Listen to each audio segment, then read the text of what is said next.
You ever notice how quick we are to check our phones after posting something?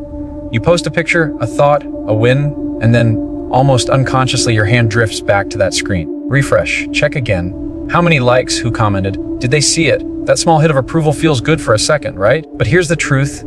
That feeling fades faster than it arrives. And what's left behind isn't fulfillment, it's emptiness. Because the moment you start needing people's reactions to validate your reality, you give them power over how you see yourself. We live in a world that thrives on feedback loops. Social media, conversations, even our workplaces, they're all built to make us believe that validation equals value, that somehow your worth increases every time someone else nods in agreement.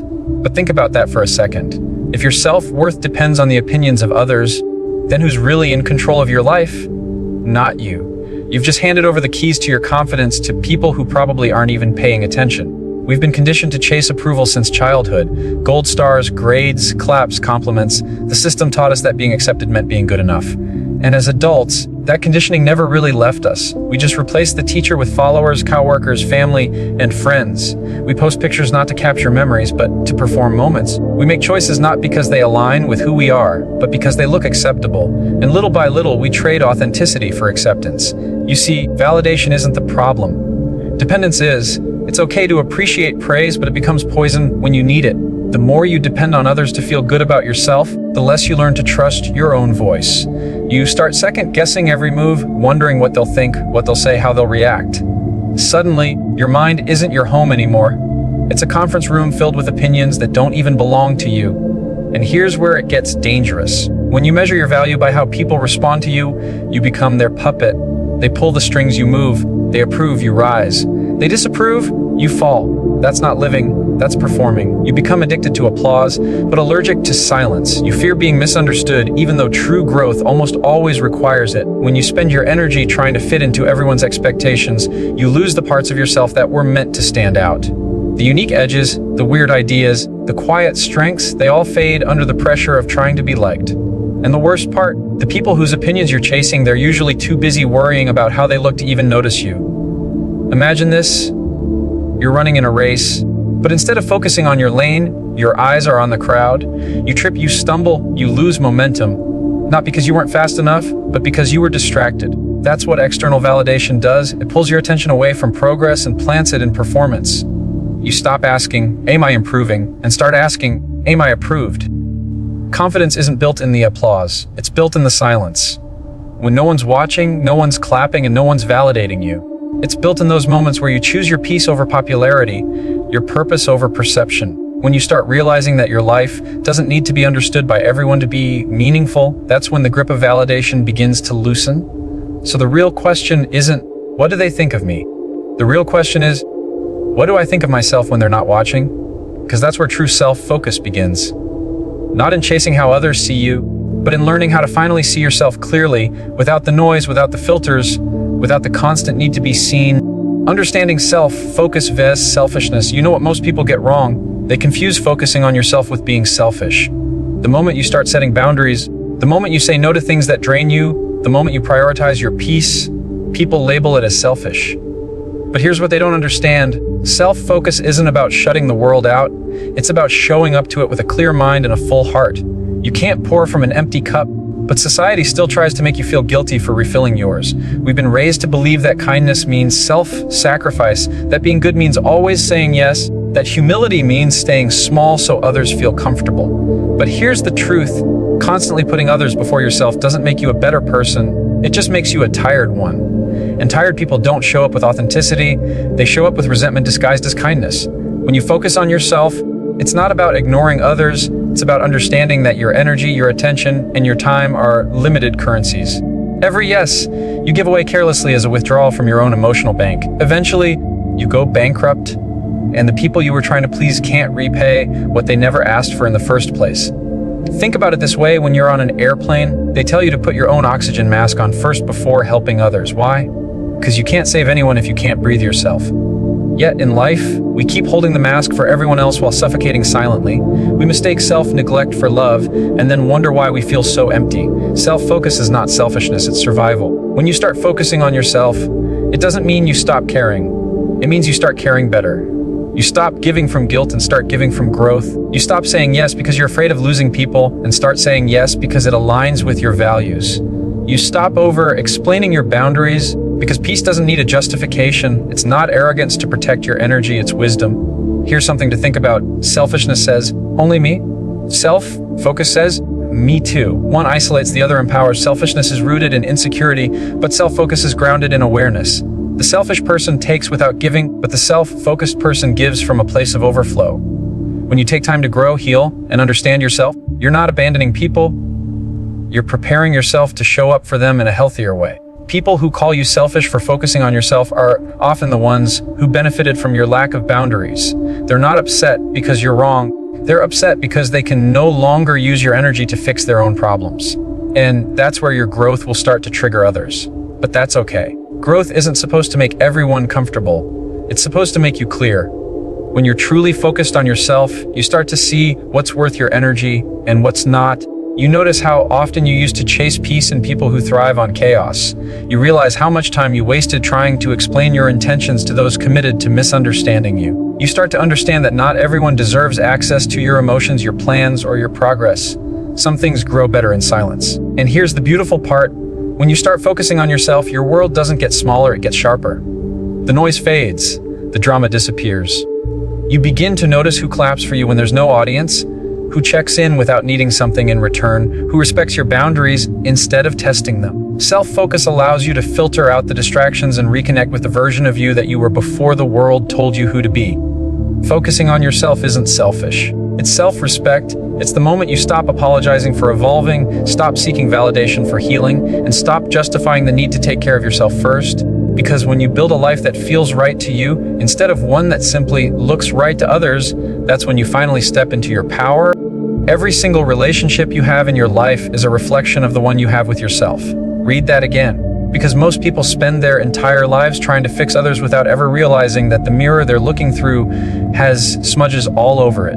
The way you treat yourself sets the standard for how others will treat you, and the energy you project into the world is the same energy that finds its way back to you. That's the mirror principle. The world doesn't respond to who you pretend to be, it responds to who you believe you are.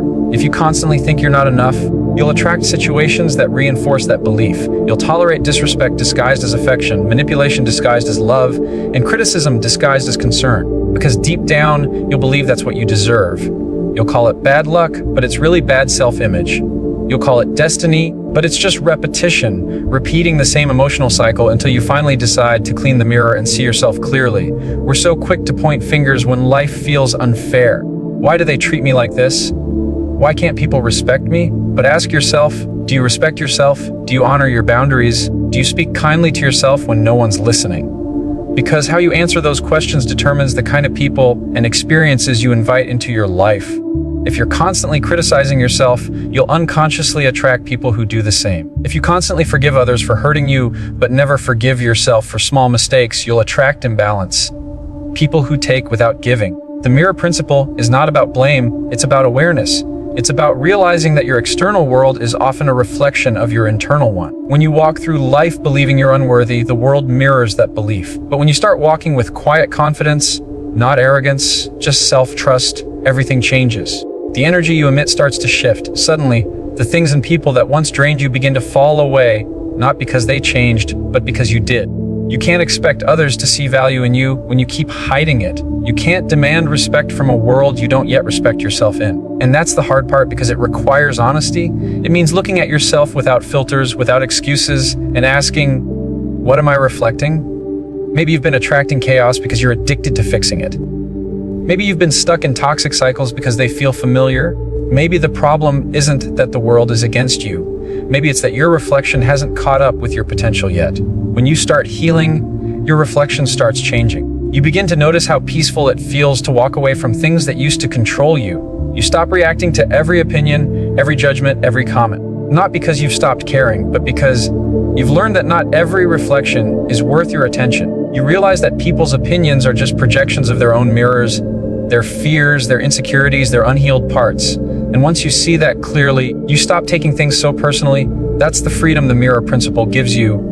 The ability to see life as feedback instead of failure. The way people treat you is data. The emotions you feel are signals. The patterns you repeat are lessons.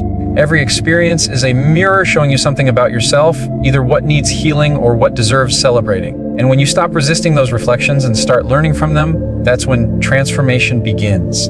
The mirror doesn't lie. It shows you where you are, even when you wish you were somewhere else. But that's the beauty of it.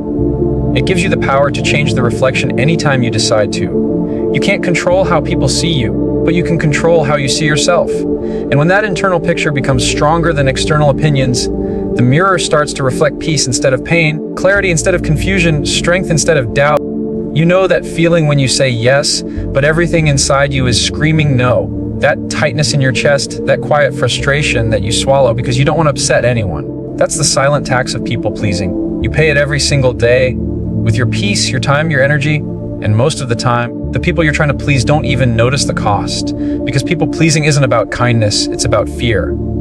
Fear of rejection, fear of judgment, fear of being seen as difficult or ungrateful. But the truth is, the more you try to keep everyone else happy, the more you forget what happiness even feels like for you. You learn early on that being liked means being safe. Maybe it started in childhood. If you behaved, you got approval. If you didn't, you got silence or punishment. And so you learn to bend, to shrink, to mold yourself into whatever version of you people would accept. Fast forward to adulthood, and you're still doing it, saying yes to things that drain you, smiling when you want to scream, apologizing for things that aren't even your fault. You've mastered the art of keeping peace, but you've lost the ability to feel it. People-pleasing feels like control. You think, if I make everyone happy, no one will leave me, no one will be mad at me, no one will misunderstand me. But what you're really doing is trading authenticity for approval. You're walking on eggshells, trying to maintain harmony in rooms that were never meant to hold your truth. And every time you silence yourself to make someone else comfortable, you're teaching your mind that your feelings don't matter. Over time, that message becomes your identity. I'm the one who holds it all together. But holding it all together is breaking you apart. You start noticing how tired you are, not the kind of tired sleep fixes, but the kind that lives in your bones. You feel invisible even when you're surrounded by people. Because you've built connections based on compliance, not authenticity, you become addicted to being needed but resentful when people keep needing you. You give and give and give, not because you want to, but because you're terrified of what might happen if you stop. And here's the cruel irony. People pleasing doesn't even guarantee peace. In fact, it usually brings the opposite. The more you try to make everyone happy, the more you attract people who will never be satisfied. The moment you slip, the moment you set one boundary, they call you selfish. And suddenly the same people who benefited from your kindness start to question your character. That's when you realize you were never loved for who you are, you were tolerated for what you do. People-pleasing is emotional debt. You keep borrowing happiness by saying yes, but the interest rate is your self-respect. You spend your days managing other people's emotions, but when it's time to face your own, you're emotionally bankrupt. You're so used to scanning the room for how everyone else feels that you forget to check in with yourself. You ask, are they okay? But never, am I okay? And that's the moment you start disappearing, not physically, but emotionally, mentally, spiritually. You start editing yourself in conversations, filtering your opinions, toning down your enthusiasm so no one feels overshadowed. You start living small to make others comfortable. But here's the thing, shrinking yourself doesn't make people love you more, it just makes it easier for them to overlook you. The people who truly value you don't need you to perform. They need you to be real. They need your no as much as your yes. Because both are honest. People-pleasing feels like peace in the moment, but it's chaos long-term. It's saying yes with your mouth and no with your soul. It's the slow erosion of your authenticity until one day you wake up and realize you don't even know who you are outside of what everyone else expects you to be. You've built an identity around meeting needs, but never around expressing your own. You've become fluent in pleasing others, but illiterate in self-worth. And somewhere deep down, you know this. You know that every forced smile, every unspoken truth, every quiet resentment adds up. It's emotional exhaustion disguised as compassion. It's losing yourself in the name of love. It's trying to be everything for everyone and ending up nothing for yourself. At some point in your life, you have to stop waiting for someone to hand you permission to be powerful. Because no one is coming to save you, no one is coming to validate you, and no one is going to make you believe in yourself more than you can. Reclaiming your inner power isn't about ego, it's about ownership. Ownership of your choices, your energy, your story, and your future. It's that moment you realize you've spent years outsourcing your confidence to other people's opinions, and you're finally ready to take it back. We all have moments when life breaks us down, when rejection stings, when betrayal cuts deep, when failure feels permanent. And in those moments, it's easy to believe that our power disappeared. But power doesn't leave you, it just gets buried under pain, doubt, and fear. You don't lose it, you forget it's there. Reclaiming it means digging through the layers of insecurity and disappointment to find the part of you that still remembers who you were before the world told you who to be. The first step to reclaiming your power is to stop blaming everything and everyone else for how your life feels. Because every time you blame, you hand over control. You say, "It's their fault I'm unhappy. It's their fault I'm not where I want to be." But what you're really saying is, "I don't believe I can change my reality." And that's how power leaks away. Not through loss, but through neglect. You cannot rise while you keep pointing outward. The shift happens when you start asking, "What can I do right now with what I have to move forward?" That question alone reactivates your power. Power isn't loud. It's not about domination or control. Real power is calm, it's steady. It's knowing that you can walk away from what doesn't serve you without needing to explain yourself. It's showing up for your goals even when no one claps for you. It's the quiet confidence that says, "I'm still standing," after everything tried to break you. That kind of power can't be given to you, and it can't be taken from you. It can only be remembered. When you start trusting yourself again, you start rebuilding that power. Every small promise you keep to yourself, waking up when you said you would, showing up when it's hard, choosing peace over chaos, those are deposits into your self-trust account. Confidence isn't built by talking about it. It's built by proving to yourself that you can depend on you. Because how can you feel powerful when you keep breaking promises to yourself? The more consistent you are with your own word, the stronger your foundation becomes. There will always be people who misunderstand your growth. The moment you set boundaries, the moment you stop explaining yourself, the moment you stop overextending for others, you'll be called cold, arrogant, selfish. But you can't reclaim your power while living to please those who fear it.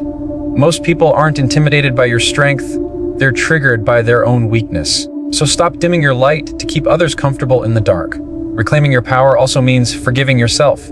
Forgiving the version of you that settled, that stayed quiet, that ignored the red flags, that kept giving chances to people who didn't deserve them. That version of you wasn't weak. They were just surviving with the tools they had. But now, you know better, and when you know better, you do better. Self-forgiveness is how you close the chapters that drain your power and open the ones that rebuild it. You start realizing that power isn't about controlling life, it's about responding to it differently. You stop reacting to every storm, because you understand that not every thunderclap deserves your attention. You stop explaining your choices to people who haven't earned access to your reasoning. You stop fighting battles that distract you from your mission. Power is when you can look at chaos and still choose calm. It's when you can be surrounded by noise but stay anchored in peace. And here's the thing, your power grows in silence, it grows in discipline, in patience, in all the small, invisible choices you make when no one is watching. Every time you decide to rise instead of complain, every time you choose self-respect over self-doubt, every time you walk away from something that doesn't honor your worth, you reclaim another piece of yourself. Because power isn't a moment of arrival, it's a daily decision to stand tall, even when the world keeps trying to push you back down. There comes a moment when you realize that no matter what you do, someone will always have something to say. You'll be too much for one person and not enough for another. Too loud for one, too quiet for someone else, too ambitious for some, too lazy for others. And when that realization hits you, that you cannot please everyone, you finally get the freedom to live unapologetically. Living unapologetically doesn't mean being reckless, it means being real. It means showing up as yourself without editing your truth just to fit into someone else's comfort zone. We spend so much of our lives trying to earn approval, trying to prove our worth to people who often don't even value themselves. We change how we talk, how we dress, how we dream, all because we're terrified of being judged. But here's the truth, people will judge you whether you succeed or fail. They'll have opinions whether you stay silent or speak your mind. So why keep living according to their script? The moment you stop apologizing for existing as you are, that's the moment life starts to feel lighter. Living unapologetically starts with acceptance. Not from others, but from yourself. It's looking in the mirror and saying, "I'm not perfect, but I'm real." You stop trying to earn your own approval through perfection, and instead, you learn to give yourself permission to just be the messy, complicated, evolving version of you. That's the one who deserves love, not the filtered, polished version you put out for the world. You can't fully live if you're constantly performing. You can't fully grow if you're always afraid to outgrow what no longer fits you. You have to understand that your authenticity will offend some people, and that's okay. Not everyone is meant to understand your journey. Some people only liked you when you were small, when you doubted yourself, when you played by their rules. The moment you start speaking with confidence, setting boundaries, and living from conviction instead of fear, you'll lose a few people. But those are the ones who only loved the version of you that needed their approval. Let them go. Because living unapologetically means refusing to shrink for anyone. You start realizing that you don't owe the world explanations for your happiness, your peace, your goals, or your healing. You don't need to justify why you're taking a break, why you're cutting ties, why you're choosing solitude, or why you're changing direction. Growth doesn't always come with an announcement. Sometimes it's just a quiet decision to honor what feels right for you. And when you reach that level of self-trust, you stop explaining and start existing. Living unapologetically also means standing by your choices even when they're misunderstood. It means walking your own path even when it's lonely. It means trusting your timing when everyone else is rushing theirs. Because when you stop living for applause and start living for alignment, peace replaces pressure. You start caring less about being liked and more about being genuine. You stop chasing validation because you've already validated yourself. When you live unapologetically, you reclaim your voice. You stop silencing your opinions to keep the peace. You stop hiding your light to make others comfortable in their shadows. You start realizing that being authentic doesn't mean being accepted by everyone. It means being respected by yourself. That's a level of freedom most people never reach because they're too afraid of being disliked. But here's the thing, being disliked for who you really are is 1,000 times better than being loved for who you're not. It's not arrogance to take up space in your own life. It's not selfish to protect your energy. It's not wrong to walk away from anything that doesn't align with your peace. You were not born to live on mute. You were not created to keep diluting yourself just to make others feel more comfortable. You were built to be seen, to be heard, to be felt. And if that makes some people uncomfortable, so be it. Because living unapologetically means you finally stop chasing permission. You're not waiting for the world to approve of your choices. You're not seeking validation for your voice. You're no longer adjusting your authenticity based on how others might perceive it. You've accepted that not everyone will clap when you rise, and that's fine. You're not performing anymore. You're living, honestly, freely. At the end of the day, everything comes down to this: your life is yours. Your time, your peace, your energy, your voice, they all belong to you. And the moment you stop letting the noise of other people's opinions dictate how you move, that's the moment you start living on your own terms. Focusing on yourself isn't selfish, it's necessary. Because if you don't take care of your own growth, if you don't honor your own values, if you don't build your own confidence, the world will shape you into something you never chose to become. You've spent enough time being what others needed. You've smiled when you were hurting. You've said yes when your soul was begging you to say no. You've carried the weight of expectations that were never yours to hold. But now it's time to put that down. It's time to redirect all that energy you've been pouring outward and turn it inward. It's time to rebuild your foundation from truth, not from approval. Because the people who truly matter will never need you to shrink. They will never need you to hide your strength just to make them feel comfortable. The right people will respect your boundaries, celebrate your growth, and stand beside you, not above you, not beneath you, but with you. The rest, they'll fall away. And that's not loss, that's alignment. The world will always have opinions. They'll talk when you fail, and they'll talk when you rise. They'll criticize your silence and question your voice. So why not live in a way that makes you proud? Why not become so focused on becoming the best version of yourself that the noise around you fades into background static? Because when you're truly locked in on your growth, judgment doesn't sting the same way. Approval doesn't fuel you anymore, purpose does. So stop trying to fit into rooms that weren't built for you. Stop apologizing for being real. Stop waiting for someone to tell you you're enough. You already are. Every day you wake up with breath in your lungs, you have another chance to choose yourself, to build discipline, to protect your peace, to rise again. You don't need to convince the world of your worth. You just need to remember it. Because when you finally focus on yourself, not in arrogance, but in awareness, you'll realize that the power, the peace, and the confidence you've been searching for were never out there. They were always within you, waiting for you to stop seeking permission and start living with purpose.